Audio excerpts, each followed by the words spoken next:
بسم اللہ الرحمن الرحیم۔ السلام علیکم، میں ہوں ناصر نقوی INN کے ساتھ۔ ابتدا رب العزت کے نام سے جس نے جان دی جہان دیا، اور درود و سلام محمد و آل محمد پر جنہوں نے سچائی کے راستے دکھائے۔ ناظرین کرام، افغانستان کے حوالے سے سچویشن جو ہے خطے کے لیے پوری پریشان کن ہے۔ پاکستان پریشان نہیں ہے، کیونکہ پاکستان نے ایسے بحران پہلے بھی دیکھے ہیں، اب بھی دیکھ رہا ہے اور آئندہ بھی دیکھنے کے لیے تیار ہے، اس لیے کہ ہماری فورسز، ہماری حکومت، ہمارے لیڈر، ہمارے عوام سب اس موڈ میں ہیں کہ جو کچھ ہوگا اس سے ہم نمرد آزما ہوں گے، لہٰذا کوئی ایسی بات نہیں ہے۔ گفتگو کا آغاز میں کروں گا ساری تفصیلات کے ساتھ کہ اس وقت سچویشن کیا افغانستان میں اور کیا ہوتا ہوا نظر آ رہا ہے، لیکن آپ سے ایک ہی درخواست ہے کہ چینل کو سبسکرائب کریں، لائک کریں، اپنی قیمتی رائے ضرور دیں۔ آپ کی قیمتی رائے ہمارے لیے بہت مقدم ہوگی۔ افغانستان میں اس وقت جو صورتحال ہے وہ یہ ہے کہ گھمسان کی جنگ ہو رہی ہے۔ کس میں ہو رہی ہے؟ ایک طرف طالبان ہے، دوسری جانب حکومتی فورسز ہیں، اور حکومتی فورسز کو کس کی مدد حاصل ہے؟ بھارت کی، بھارتی طیاروں کی، سب کچھ۔ اور وہ کیا کر رہے ہیں؟ وہ کبھی مسجد پہ بمبارمنٹ کرتے ہیں، کبھی UN کے دفتر پہ بمبارمنٹ کرتے ہیں، کبھی کچھ کرتے ہیں، اور وہ یہ ثابت کر رہے ہیں کہ طالبان جو ہے وہ منہ زور ہو گئے ہیں، وہ کسی کے قابو میں نہیں۔ جبکہ میں نے پچھلی ویڈیو میں بھی کہا تھا اور اب بھی یہ کہتا ہوں کہ طالبان میں، ماضی کے طالبان میں اور اب کے طالبان میں فرق ہے، لیکن ماضی کے طالبان کہیں نہ کہیں کسی جگہ موجود ہیں۔ تو ہزارہ کا ایک واقعہ بھی ہوا کہ ہزارہ کے قبیلے کی ایک برات کے ساتھ انہیں جو سلوک کیا اور جس طرح ان کو مار دیا، ظلم ہوا، وہ سلسلہ ہے۔ لیکن جو اگر طالبان کی موجودہ قیادت دیکھیں تو موجودہ قیادت جو ہے پہلے سے بہت بہتر ہے، اور وہ یہاں تک کہہ رہے ہیں کہ ہمیں کابل پہ قبضہ بھی نہیں چاہیے، ہمیں حکومت بھی نہیں چاہیے، ہمیں ایک ایسی غیر جانبدار حکومت چاہیے جس پہ سب متفق ہو جائے۔ خاص طور پر اس وقت طالبان جو ہیں وہ ہزارہ برادری، پختون برادری، تاجک، سارے جتنے بھی وہاں پہ برادری ہیں، کیوں کثیر البرادری ملک ہے افغانستان، اور افغانستان جنگجو ہے، یہاں کبھی کوئی فاتح نہیں ہوا، لہٰذا طالبان پہلے بھی فاتح ہوئے تھے اور اب بھی فاتح ہوتے لگ رہے ہیں، کیونکہ آج کی جو سچویشن اس میں یہ ہے کہ ہرات اور قندار کا جو ایئرپورٹ ہے اس پہ بھی وہ پہنچ چکے ہیں، انہوں نے قبضہ کر لیا اور رن وے کو اڑا دیا ہے مختلف انداز میں اسلحہ بارود استعمال کر کے، تاکہ وہ استعمال نہ ہو سکے۔ اب رہ گیا ہلمند جو ہے، ایک اور ہے، ہلمند ہے شاید اس کا نام، شاید میں تلفظ صحیح نہ لے رہا ہوں، لیکن ہلمند کا جو ایئرپورٹ ہے اس کی طرف بھی پیش قدمی ہو رہی ہے طالبان کی جانب سے۔ طالبان کیا چاہتے ہیں؟ طالبان چاہتے ہیں اشرف غنی کی حکومت کا اب خاتمہ ہونا چاہیے، کیونکہ اشرف غنی نے بھارت کے ساتھ مل کے وہاں جو کچھ کیا وہ ان کو منظور نہیں ہے۔ پاکستان کی بات ہے تو پاکستان نے اپنا موقف ہمیشہ سے یہ کہا ہے کہ کابل کا امن جو ہے وہ پاکستان کا امن ہے، اسلام آباد کا امن ہے، اور اس وقت جو وزیر اعظم پاکستان ہے عمران خان، انہوں نے کہا امن کے لیے ہم سب کچھ کر سکتے ہیں، خطے کی خوشحالی اور ترقی کے لیے سب کچھ کر سکتے ہیں، لیکن اس میں ہم کسی کے ساتھی نہیں ہیں، نہ ہم طالبان کو گائیڈ کر سکتے ہیں، نہ ہم طالبان کا ساتھ دے سکتے ہیں، جو طالبان کا، ہاں البتہ چونکہ افغانستان ہمارا ہمسایہ ملک ہے، ایک برادر اسلامی ملک ہے، لہذا ہم اس سے اچھے تعلقات رکھنا چاہتے ہیں، تو جو بھی حکومت ہوگی اس سے ہم اچھے تعلقات رکھیں گے۔ یعنی پاکستان جو ہے وہ خوشحالی اور ترقی کے نام پر اچھے تعلقات ہر ہمسائے سے رکھنا چاہتا ہے۔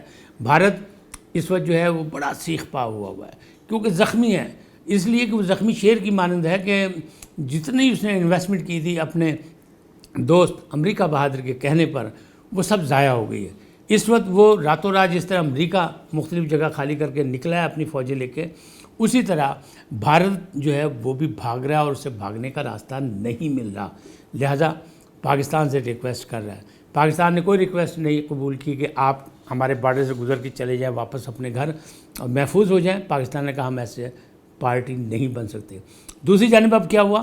اب وہ طالبان سے ریکویسٹ کر رہا ہے، مذاکرات کی بھیک مانگ رہا ہے، مذاکرات کی بھیک مانگ رہا ہے کہ آؤ بیٹھ کے بات کریں، لیکن طالبان اسے سمجھ چکے ہیں کہ طالبان جو ہے انہیں پتہ ہے کہ افغان فورسز یعنی جو اشرف غنی کی حکومت ہے اس کا وہ ساتھ دے رہے ہیں۔ دوسری جانب ایک اور دیکھیں، اشرف غنی کے ساتھی جو ہیں وہ خود ساتھ چھوڑ کے بھاگ رہے ہیں۔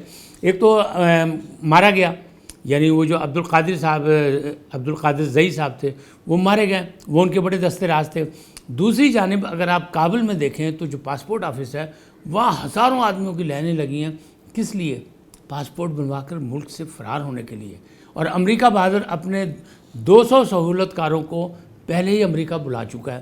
ان کا خیال ہے کہ یہ لوگ چونکہ امریکی حکومت کے ساتھ تھے، یہ اشرف غنی کے ساتھ تھے اور افغان فورسز کے ساتھ تھے، لہٰذا ان کا خیال ہے کہ اگر ان کے پاسپورٹ بن گئے تو یہ باحفاظت ملک سے باہر نکل جائیں گے۔ تو آپ کو ابھی تصویر بھی ہم دکھاتے ہیں کہ افغانستان میں کابل میں پاسپورٹ آفس میں کتنا رش ہے۔ کیوں ہے؟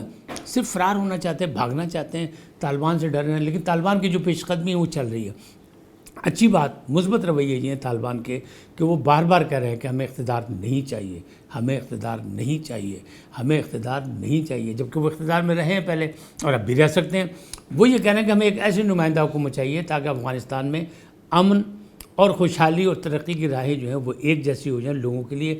یہ نہ ہو کہ امریکن نواز جو ہیں وہ ان پہ قابض رہیں اور ان کے لیے کچھ اور مراحت ہوں، اور جو مقامی افغانی ہیں ان کے لیے کچھ اور مراحت ہوں۔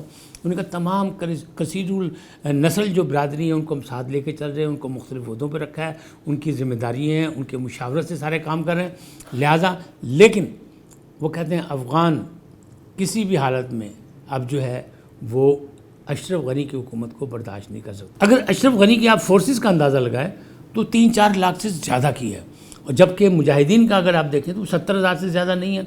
تو ان کا خیال ہے کہ شاید ہم ان کو قابو کر لیں گے، لیکن انہیں یہ نہیں سمجھ آتی، خام خیالی ہے، خوش فہمی میں وہ مبتلا ہیں کہ دنیا بھر کی بہترین افواج جو ہیں ان کا اتحاد جو ہے وہ 20 سال تک ان کا کچھ نہیں بگاڑ سکا، تو اب کیا بگاڑیں گے؟ وہ تو خدا پہ یقین رکھتے ہیں، وہ اپنی لڑائی خود لڑ رہے ہیں، وہ اپنے اسلام کی بات کرتے ہیں، وہ اپنی سرزمین کی بات کرتے ہیں، ہمیں ان سے لاکھ اختلاف ہو، لیکن وہ فریڈم فائٹر ہیں اپنی زمین کی آزادی کے لیے، وہ غیر ملکیوں کے انخلاء کے لیے۔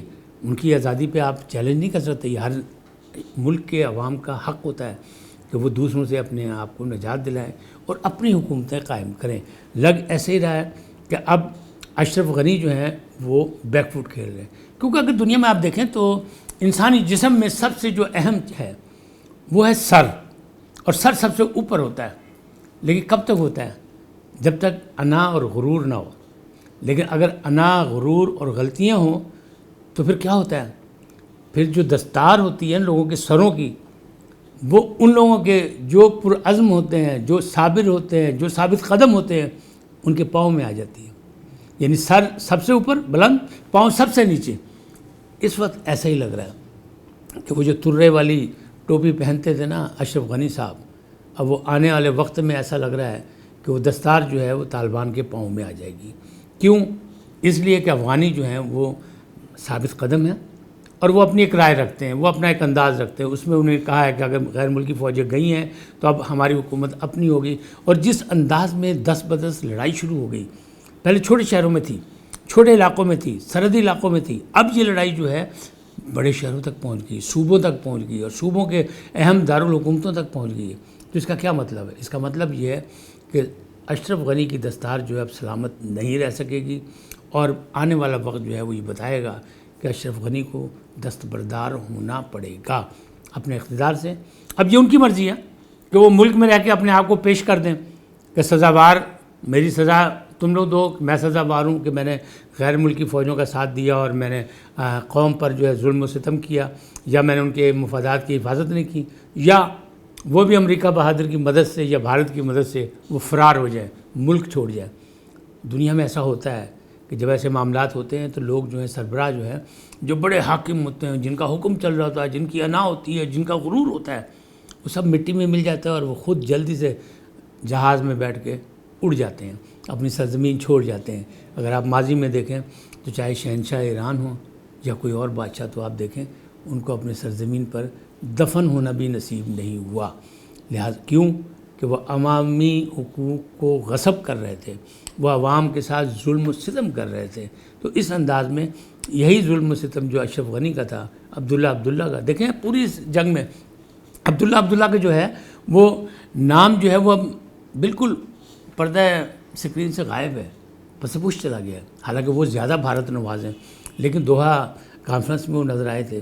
میں صرف یہی کہتا ہوں کہ دوحہ کانفرنس ہو یا ماسکو کی پریس کانفرنس ہو، اس میں طالبان پہلے سے زیادہ پر اعتماد نظر آئے، اور اب افغانستان میں صرف امریکہ بہادر کا مفاد نہیں ہے، وہاں ایران کا ہے، وہاں روس کا ہے، وہاں چین کا ہے، وہاں پاکستان کا، اور پاکستان کا اس لیے کہ پاکستان کی سرحدیں ملحق ہیں، ایک کے ساتھ ایک جڑی ہوئی ہیں۔ پاکستان نے ان خطرات کو سمجھتے ہوئے پہلے ہی بارڈر سسٹم بنا لیا تھا، اور ان کا پتہ ہے، انہوں نے کہا ہے کہ ہم ہر قسم کی مدد امن کے لیے کرنے کو تیار ہیں، جنگ کے لیے نہیں۔ جنگ میں ہم پارٹی نہیں بنیں گے، کسی کی جنگ ہم نہیں لڑ سکتے، چاہے وہ امریکہ بہادر ہو یا کوئی اور ملک ہو، چاہے وہ بھارت ہو۔ بھارت جو ہے اس کو سبکی ہوئی ہے، بھارت کا جو میڈیا ہے وہ بھی اس کا اپنے حکومت کا اور حکومتی پالیسیوں کا جو ہے وہ ریکارڈ لگا رہا ہے۔ تو اس معاملے میں اس وقت بے بسی کا جو مظاہرہ ہے ان کا وہ یہی ہے کہ وہ ثابت کرنا چاہتے ہیں کہ مختلف واردات سے وہ یہ ثابت کریں کہ طالبان جو ہیں وہ کسی کے قابو میں نہیں ہے، اور طالبان جو ہیں وہ ظلم و ستم کر رہے ہیں، اور طالبان جو ہیں ان کا صفایا ہونا ضروری ہے، جو کہ ہوتا لگ نہیں رہا، کیونکہ 20 سال انہوں نے انتظار کیا۔ یا آپ یہ سمجھیں کہ 20 سال انہوں نے اپنی قوم کی تربیت کی اور صف بندی کی، اور پھر یہ رزلٹ سامنے آیا کہ ان کا انتظار تھا کہ امریکی فوجیں، اتحادی فوجیں جب ان کا انخلاء ہوگا تو پھر ان سے بدلہ لیں گے۔ اپنی زمین کے لیے، اپنی دھرتی کے لیے وہ لوگ لڑنے کو تیار ہیں، لڑ رہے ہیں، جانوں کی قربانیاں دے رہی ہیں۔ اور جس طرح امریکہ بہادر نے افغانیوں کو روندا تھا اور دنیا نے تماشا دیکھا تھا، اب اسی طرح دنیا تماشا دیکھ رہی ہے کہ افغان فورسز کو طالبان روند رہے ہیں۔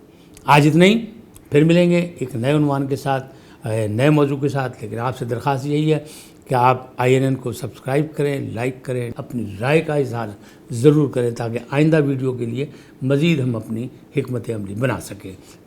آپ سلامت رہیں، پاکستان سلامت رہے، اللہ نگہبان۔